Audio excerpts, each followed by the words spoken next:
And we welcome you back alongside not Ryan Renner this time. He is out of the studio for this interview, but as we welcome in Collin Turner, I'm Phil Vicera here, presented by Dempseys, Grille in Sportsland, Middletown, Maryland, and we want to thank him for calling into Studio 6A today on this Saturday evening.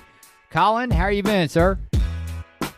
I've been doing well, man. I've been doing well. Thank you for having me. Hey, no problem, man. Again, we want to first of all, not only congratulate you for a very successful career that we're about to dive into, but we want to just appreciate you for calling in and agreeing to come on with us here today. Last night, of course, we've been talking about this for a while. This interview about 2 months leading up to this. I wanted to give a shout out to Brittany, and she got me hooked up with you for this interview on Listen Up. So shout out to her for that. But again, thank you for coming on.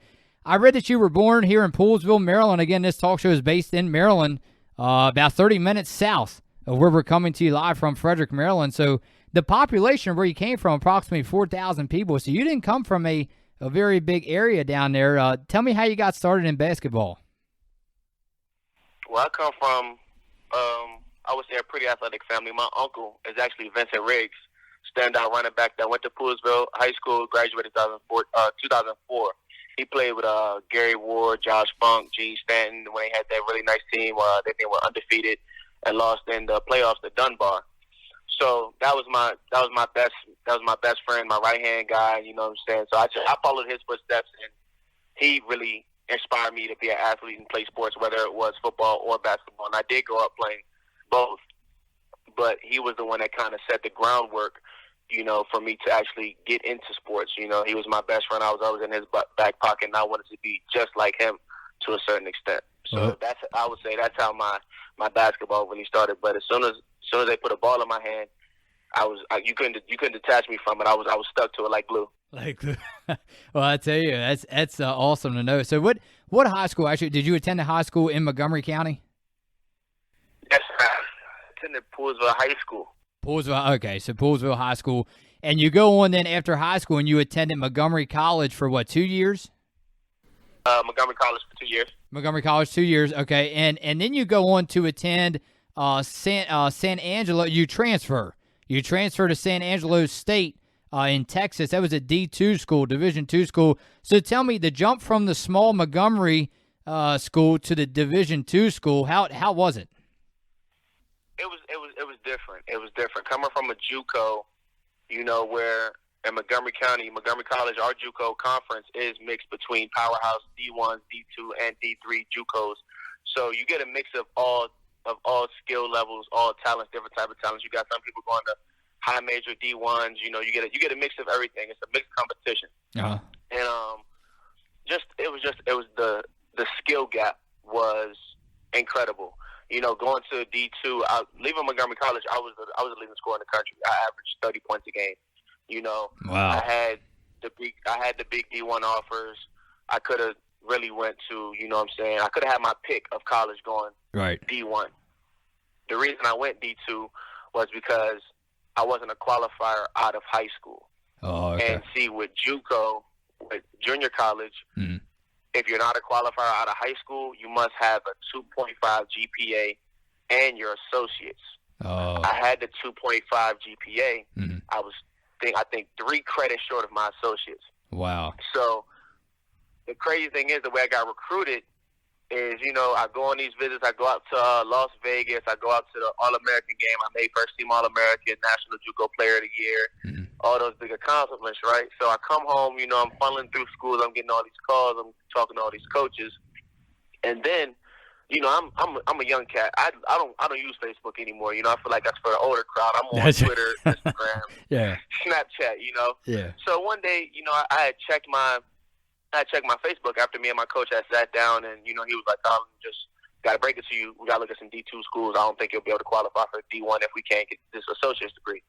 So get on Facebook one day just randomly, and I've got a message, you know, and I'm like, it's kind of weird. I haven't been on Facebook in about 3-4 months. Let me see who's, you know what I'm saying, trying to get in touch with me. I open it, and it's the assistant coach from Angelo State University, Kevin Carver. He's like, and mind you, I opened this message about 3 months late. I think he sent it to me in March. I didn't open it till maybe like mid-June, July. Wow. So I open it, and he's like, "Yo, Collin, I'm just, introducing myself. I'm Kevin Carver here at Angelo State University. We've been checking you out for a while. We like your game. We'd like to get you down here on the visit." But from March to about June, I was set. No, I'm going D1. I'm not talking to anybody else. I only went D1 schools. Right. So that was kind of a humbling experience, when he hit me. And I was like, and the only way I could go was D2. I couldn't go D1 anymore. So I was like, "Coach, I'm late in recruitment already. I should have been signed. Do you still need a player?" Right. And he was like, "Yeah, man, we would love to have you. Let's schedule you for a visit. We can get you down here as soon as possible." Boom. So that's how I even got to Angelo. Well, I tell you, so that's the background of how you got to Texas. But I tell you what, Collin. Again, this is Collin Turner. Again, he played for Montgomery, straight out of Poolesville, Maryland. If you're just now joining here live in Frederick, Maryland, Collin.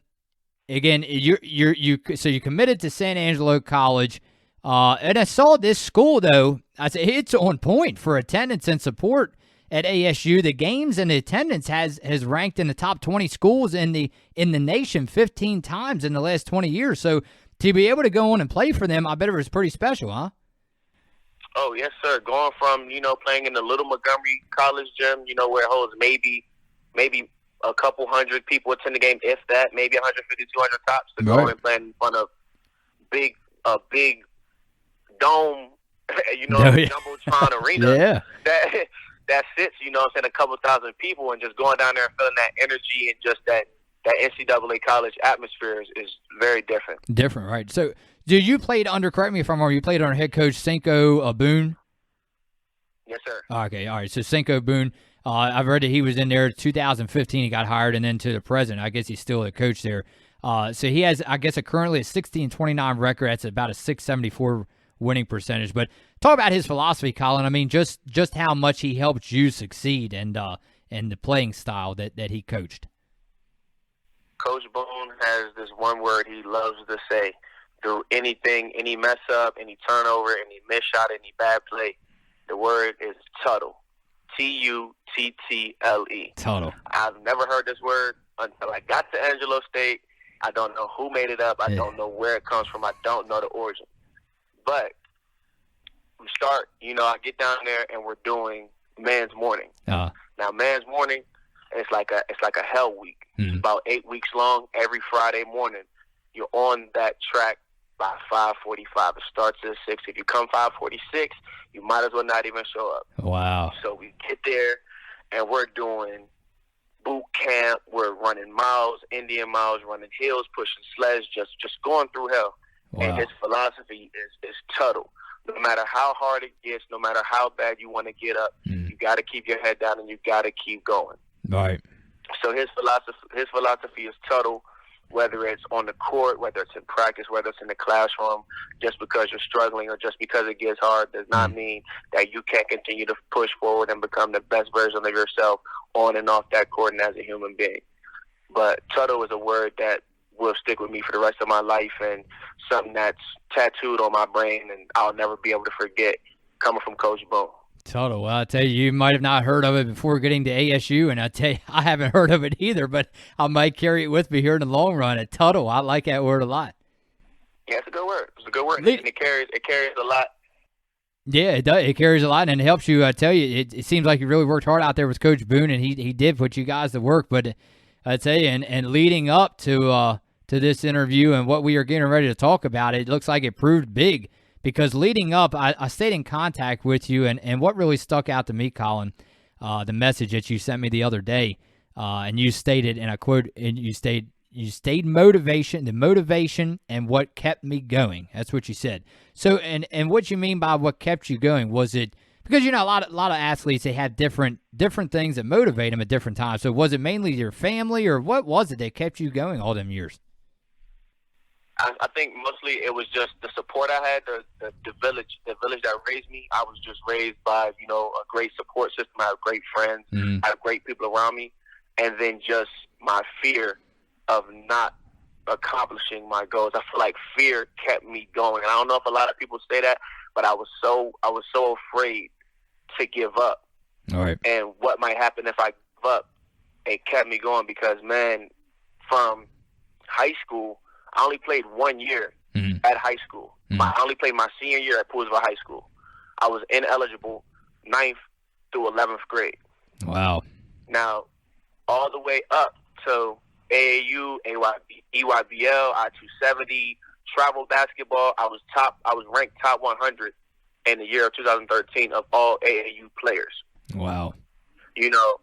So all those summers, I'm getting all these interests. I'm getting all these interests from prep schools, Georgetown Prep, Spire, a lot of these different academies, just off the summer circuit. I didn't even play in high school until my senior year. So when I got to that senior year, I was like, this is make or break. I have to do something, and the fear of not doing something and what may come out of that, I feel like that was my reality check, and that's what kept me going also, with the just support of my family, my friends, and just the backing that I had around me, Right. So those are my motivating factors. Okay. And that's what kept me going. That's what kept you going. Well, that's great to know. And so I wanted to mention to you, Collin, for college athletes at smaller schools nowadays looking to transfer, what's that special piece of advice that you would give them as far as you obviously went and transferred to a way bigger school than Montgomery College, but I mean, was it maybe the film that you recorded, or other than your standout performance at Montgomery, which I'm sure that you stood at, a standout player there when you played at Montgomery College, but was it that you had to, as far as applying to different schools, did you turn in a lot of your film? Was it what kind of highlights, or what did you do? What was that special key to get into a bigger school and transfer? That special key is gratitude, being humble, making great film, and just don't quit, because I mean, I got turned down. I got turned down a lot. I did get turned down a lot. The door was closed in my face a couple times, hearing that my transcripts aren't good enough in order to get to the school that I wanted to get to. Right. And, coming from a small junior college in Montgomery County, I could only have dreamed of going to, a big school, and that felt just like a dream. I didn't know I could turn it into a reality. And I felt every emotion. I wanted to give up. I wanted to stop. I cried. I was just going through things, but I just didn't quit. I felt every emotion that you can go through with this thing, and it's just the biggest key advice I would say is don't quit and don't give up on yourself, and remain humble and gratitude. All right. Well, I tell you, so it was funny. Last time I sat down and I was starting to search and do my research and finish my report up. Leading up to this, and all I saw was headlines. I mean, Collin Turner lights up the scoreboard. March of 2020, you led the team into the LSC tourney, into the semis. It was 47 points, and then before that, it was February of 2020 of this year. You scored 44 points versus Texas A&M Kingsville. But seeing pictures of kids, Collin, high-fiving you after games, I mean, has it still sunk in that real fans? I mean, they're real Collin Turner fans. I mean, does it seem real, or still does it not? Oh man, when it first happened, I was like, oh my gosh, like coming from little old Poolesville, Maryland. Yeah. Who would have thought I'd have all these people screaming my name and just cheering for me and just wanting to see me do so well. Yeah. And come out and watch me do what I love. The crazy thing is, I have this little girl. It was actually the dean, the president of my school. He has a granddaughter named Blair. Mm-hmm. And she was my number one fan. Wow. Her family, just we come from two completely separate different worlds. And it's crazy that her coming to the game has just built our relationship and turned it into such a loving, caring relationship we have for each other. I'm 25 years old now. She's 4 or 5 years old. This is a little girl, and it's like just her coming to watch at my game. She had customized shirts with my name on it, glittered, bedazzled. Awesome. She's got cutout pictures and, little big head posters waving at the game of me. And we do our fight song at the end of every game, and she would come out and hold my hand. And we would do our fight song and wave our hands back and forth. So just seeing stuff like that, and then kids running up to me, can you sign my shoes? Can you sign this paper for me? You know, at the end of the season, I had gave out all of my shoes in my locker. They had a team, actually a youth team. I think they were probably ranging from about 8 to 11 years old. And they all just ran up to not just me, but everybody, you know, a lot of the guys on the team, you know, because we felt they inspired us and we inspired them. And we came out and they just came to the locker room. I showed them around. I gave them my game shoes that I actually played in. And I was like, yo, here, man, take these. Like, I don't need them anymore. You can use these. And just this is a souvenir you can have from me, and just, you know, just keep going with this stuff. But, man, it's still so surreal. I feel like, you know, this is a feeling I would never completely get used to. Yeah. Like, it's nice, you know, but it's just like, wow, it's mind-blowing to think. Yeah. You know, man. This game would have this many people chanting your name and just loving you and love watching what you do on the court. You know, just drawing people in with the things you can do on the basketball court. It's crazy. Yeah, so talk about surreal, even probably more surreal. Boone at one time, head coach again, it was Cinco Boone. He admitted at one point that he coached on, as I understand, he coached with D1, D2, and D3 junior colleges, and he has never he stated he's never had an explosive player quite like you put on a performance, an offensive show, just a blast through these defenses of basketball. How much does it mean to hear that from Cinco Boone? That coming from a head coach from a powerhouse, strong, great program, it means the world, you know, and that just motivates me and drives me to keep going. You know, he's been at different programs, and he's been at different places, and he's seen, you know, hundreds of different players. And for him to say, like, this is the most electrifying, the most dominant, the most exciting performance that he's ever seen from a player coming from D1, D2, D3, JUCO, like, Coach Boone's been all over. And for him to say that to me, you know what I'm saying, and just from where I come from, a population of a town from 4,000 people, you know, he's probably coached as many people as lived in the population of my town. You know, so, yeah, right, yeah, in Poolesville, yeah. So, so for him to sit there and say, like, this is the most explosive and the best performance I've ever seen from a player out of all the places he's been to, it means the world. It means the world. Yeah, man, it's amazing, Collin. And I tell you, I've even read former players such as Alex, I believe it's pronounced, correct me if I'm wrong, Ducour. He came to watch you at one point, and then former athletic director Phil George had front row seats at one point, and yeah, I have to believe that was a big part due to you shining at ASU. So with them two coming, is there any other big names that you remember sitting alongside court watching you play during your years at ASU? We got Alex Ducour, we got his wife Mrs. K, we got Phil, we've got just so many big names. You got Robert LeGrand. Wow. You've got Dr. May, you've got his wife, you got his daughters there, you've got Matt Conrad, you've got Coach Boone, you got his wife, you got David Lewis and his family, and it's just to see all these people come out, old, young, my age, you know, just older, and just everybody just coming out to just watch us and the team play and be front row seats, and just every time something happens, it's like, oh, they're just so amazed. Oh, man. Yeah, it's something. Again, we're talking to Collin Turner here. He's a native of Poolesville, Maryland, basketball player, 2 years Montgomery College, 2 years ASU.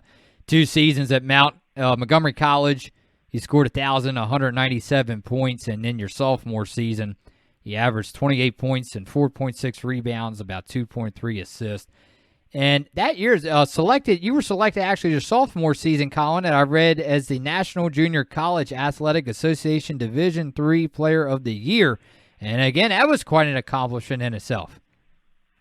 Yes, sir. Yes, sir. That, and then just getting all the recognition from the NJCAA and just all the accolades, and them just, you know, recognizing all the hard work that I put in. You know, the long nights, the early mornings, and all that, just coming to a standpoint and just being able to shine, right, and be displayed for everyone to see, and they take recognition. It's just, man, it's a feeling that I can't even explain, because it's like the hard work is finally starting to pay off. When people say hard work pays off, and you actually work hard and it pays off, and you get that feeling, and you can You can see the results from the things that you've done when nobody was there, and shooting in open and empty gyms, and shooting by yourself and working on your craft just by yourself. And then when you get in front of those people who give you the opportunity to elevate and keep going to somewhere you want to be, and you just shine, man, it's the best feeling in the world. Best feeling in the world, I tell you, Collin. Well, I won't keep you too much longer. I tell you, we have about 10 minutes left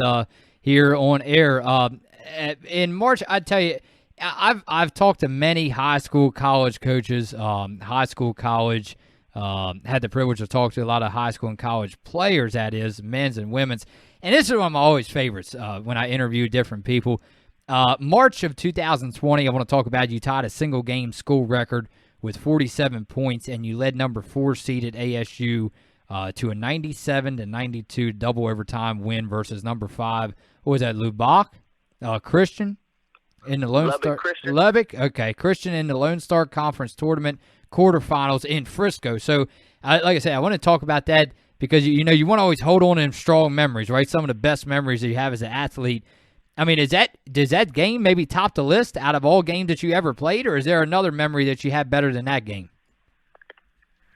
That game definitely tops.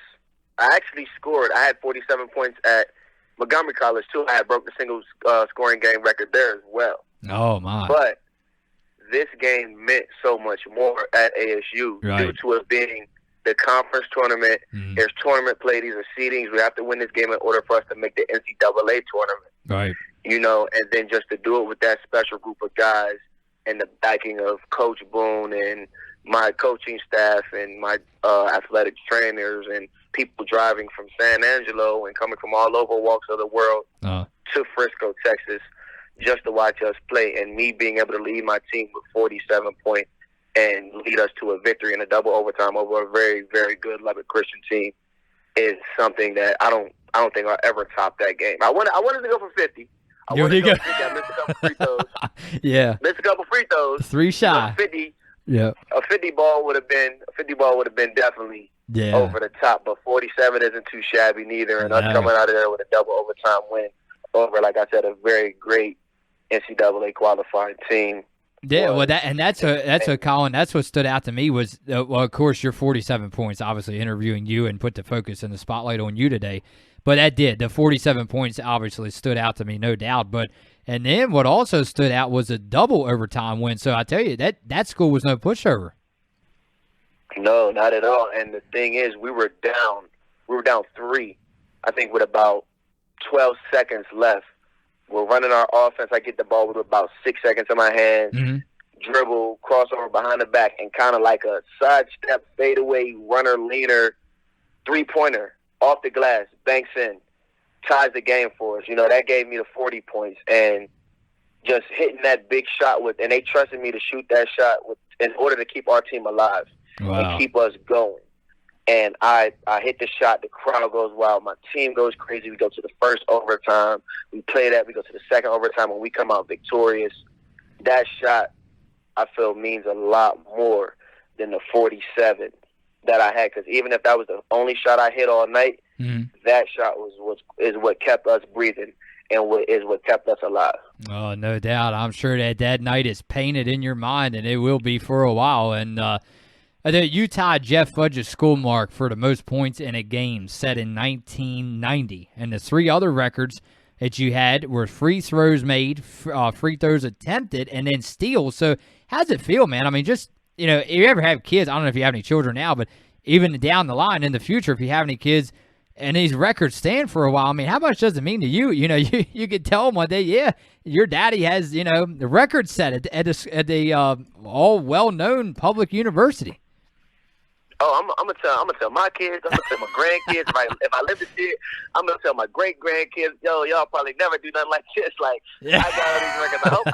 I hope y'all do, but just know your daddy, your granddaddy, your great granddaddy was really a bad man on that court. That's right. Man, a little bit of trash talk goes into it, but I tell you have these stats for sure to back that up. Oh yeah, sure. That'll be a generational story that my kids might tell their kids, and that'll just go down the line. Your great granddaddy. Yeah. He went to Angelo State and broke all these records. And that's right, man. Man, Yeah, that'll be a family stone. You're a great person, man. I appreciate you calling in, and I tell you, we got to wrap it up about 5 more minutes. Moving on to a little bit of personal stuff, but moving out of the college, your college career, I wanted to get this in here at the end. Your favorite NBA player, Collin Turner, you're currently of all time. Who would you say that is? My favorite NBA player of all time is the GOAT. LeBron James. LeBron. LeBron James. LeBron James, LeBron James is my guy. And the crazy thing is, I got 2 posters of LeBron and I got Jordan right over my TV. I see all the greats every single night in my room. I've got the 6-time NBA championship Bulls banner in here. I've got LeBron posted on the wall. But man, I can't get over the fact that LeBron plays the game. And LeBron has actually been my favorite player since he was in high school. He was in high school, so right? I was probably about 6, 7, 8 years old. He's in high school, and I'm just like, I'm amazed. Oh my God, that's my generation's Jordan. Right. You know, I didn't get to see Jordan in his prime. I only saw clips from the TV. But I'm gonna go with LeBron James. LeBron, that's a good answer. I'll get down to the end of my notes in because it's funny because I specifically wrote on this paper, getting ready for you today. I was going to bring up to you the great GOAT debate of Michael Jordan and LeBron James, but you're right. I mean, if you had, of course, I'm only 26, so in our generation, we only had, time to see LeBron James play, but I mean, the debate that you hear now on, I don't know, ESPN or different talk shows, I mean, do you still think that MJ might have the edge over James? The only argument that people can really say over LeBron, they bring up rings every time. Every time. Jordan is a 6-time world champion. LeBron is 4. Mm-hmm. Am I going to say LeBron will get 6 by the end of his career? Maybe it could happen. Mm-hmm. But I feel like if he does, or he surpasses Jordan, and gets 7 or 8 or whatever it may be, all right, that it's undisputable. Like, it's LeBron James. He leads Jordan in points, rebounds, assists, like all statistical categories. LeBron is the top guy, know, and he's more of I feel like he's a more complete player than Jordan. What I will say is Jordan's mentality is something him and Kobe had that made them so much greater than everybody else. Just that killer Mamba mentality. I don't think LeBron is quite there yet. I don't think LeBron passes up a good amount of shots he should take at the end of the shot clock or big game time shots. Now, he does hit some. I'm a diehard LeBron fan. Mm-hmm. But I feel sometimes LeBron it makes me want to pull my hair out when he doesn't shoot the game-winning shot, or he passes up the shot trying to just make the right play instead of just being that killer. As the best player in the world right now, yeah, you need to be taking that shot, Well, I think, and you're right. I think that gets overlooked a little bit, though, how much that meant to Kobe Bryant's wife and company, and obviously we're all around the world with them winning the basketball championship this year. I'm sure that meant a lot to a lot of the millions around the world. And before we head on out, you bring up Kobe. Just talk a little bit about the legacy that Bryant left on and off the court of basketball, and how emotional, it was for you being a highly competitive standout player of the game that we call basketball. And when you received that devastating news, not only did it affect millions, but how did Collin Turner feel when you received that news? And I was just as shocked and as devastated as the rest of the world. Even if you don't like Kobe, even if you hate Kobe, you must respect who Kobe was and what he has done for the game of basketball. If you're an athlete or watch basketball or have to do anything with sports, you have to respect the competitor, the leader that man was and what he left behind. And man, Kobe was one of a kind, and I don't feel we'll never get another Kobe. And just hearing that, I was at school, man, and I had woke up and my ESPN app was going off, just buzzing, and people texting my phone. I seen it they was like, Kobe died. I was in shock. I was like, no, he didn't. Like, Kobe can't die. Like, it's impossible. Yeah. Not right now. Mm-hmm. And then I turn on the TV and it's all over the news, and I'm just like, oh my gosh. And yeah, man. I was in denial for a couple weeks. I was checking his Instagram, saying if this was a joke, like, is this confirmed? And then when they confirmed it, I was just like, man, it was a big hit. It was a big hit to the basketball. if it was a Mount Rushmore, Kobe would have been on it, and that's one of the greatest to ever play the game, to ever touch the game. Yeah, touch the ball for sure. For sure. Yep, for sure. Unfortunately, for all the lives lost on that helicopter that morning, and then it just when you thought that it could not get worse, and you find out, of course, that his daughter passed with him. Yeah, just everybody. My condolences go out to Kobe and his family, his wife, everybody, and just that was involved with that crash, and it was just a sad, devastating day, for anything like that to happen to anybody, let alone Kobe Bryant and his daughter and everybody that accompanied them in that helicopter. Yep. All right, last thing is last. Finally, we'll get down to the end of it. Talk a little bit about, now that you graduated, Collin, this past May, I believe you told me, what's life like now for you off the basketball court and outside of the school, walking into the quote-unquote real world, as they call it? Did you ever graduate with what kind of degree did you get? Sorry, or what are you up to nowadays? I finished with my bachelor's in business with a minor in kinesiology and sociology. Wow. So, life is different. I'm here at home, back in good old Poolesville, Maryland. I get to see my family all the time. Oh, that's good. But as of right now, I'm still on the grind. I'm still hitting the gym every day. I'm getting in there and lifting these weights. I'm still in attack mode. It's just as if I was at school. I wake up in the morning, I got my daily routine. I go get my weights. I'm eating well. I'm exercising. I'm still working out. And, I've signed to an agency. And the next step, hopefully, is go overseas and then continue just to pursue and move up the ladder of this game of basketball. Wow, that's great. I know a lot of different players, including WNBA players. A lot of them go overseas and continue their career. And as I've heard so far, going overseas, that's just as good as the NBA now if you're younger and just starting out your career and want to advance into the field. Yes, sir. I hope, I can get across there. The main goal is the NBA. That's always the highest goal. Yep. But I want to get overseas and just work as hard as I can and become the best basketball player I can possibly on and off the court, be the best version of myself, in anything I do. And God willing, I get to that NBA and I'll be playing on national TV and, hopefully I get to do another interview with you guys, on national TV. Oh, I tell you, wouldn't that be awesome? And I tell you, besides your family and friends that are the closest to you, I guarantee you Ryan and I will be the first ones calling you up, seeing if you can pull up a side seat there so we can watch you live in NBA action. Yes, sir. All right, man. Hey, it's been a pleasure. We appreciate you calling in. Stay safe, and again, we hope to keep in touch with you. Yes, sir. Thank you for having me. All right, you take care, Collin, and we'll talk to you later.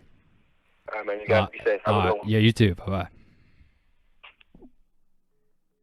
This interview on Listen Up with Phil and Rye has been brought to you by Dempseys Grille in Middletown, Maryland, and by Sportsland, your complete team outfitter.